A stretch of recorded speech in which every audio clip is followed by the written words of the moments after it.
Nous avons appris que la ville de Trois-Rivières songe maintenant à abandonner la fluoration de l'eau potable. Si effectivement il peut y avoir des problématiques, nous allons stopper tout ça. On veut avoir l'heure juste. Un canular qui a défendu la fluoration de l'eau potable bec et ongle pendant des années. La ville pense maintenant abandonner le projet.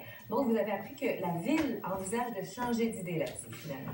Oui, et ce serait une première. On le sait, ils se battent, ils persistent depuis des années à la ville de Trois-Rivières pour fluorer l'eau, malgré, il faut le rappeler, une opposition non négligeable de la part de certains citoyens.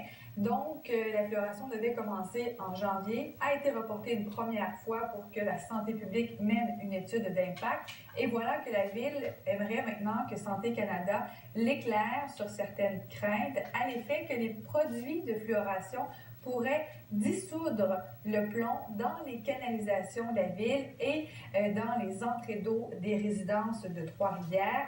Et on le sait, ça pourrait entraîner évidemment des impacts sur la santé. C'est la première fois que la ville de Trois-Rivières, du moins son porte-parole, se dit prête à renoncer si ses craintes s'avèrent fondées. Voici Yvan Toutant.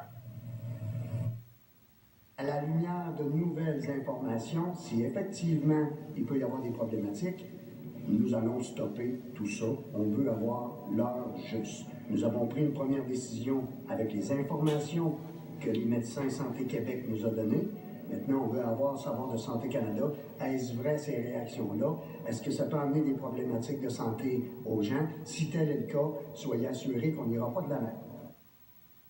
Et ça, bon, c'est un dossier qui a fait couler pas mal d'encre à Trois-Rivières au cours des années. Il y avait beaucoup d'opposition. Alors, j'imagine qu'il y a des gens qui doivent se réjouir à vous entendre. 17 000, près de 17 000 signatures à cette pétition. Mais on ne se réjouit pas nécessairement parce qu'on souhaite que la fluoration n'ait pas lieu à Trois-Rivières, mais partout au Québec. Et au ministère de la Santé et des Services sociaux, aujourd'hui, on nous répond qu'il ne faudrait pas inquiéter indûment la population, qu'il y a des études qui confirment qu'il n'y a pas de risque. Mais voici ce que répond à ce sujet la coalition.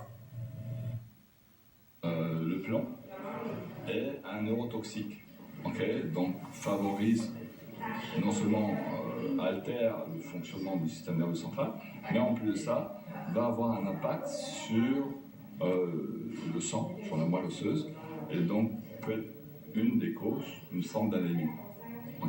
Donc ce qu'il faut regarder, c'est surtout ce qui est plus inquiétant, même à basse concentration, c'est l'impact du plomb sur le système nerveux central. Donc, la ville qui attend les réponses à ces questions et qui doit, entre-temps, faire des travaux à la prise d'eau de la rivière Saint-Maurice. Donc, si ça avait allé d'avant, ce ne serait pas de toute façon avant l'automne. On va continuer de surveiller ça. Merci, bonne soirée. Parlons maintenant.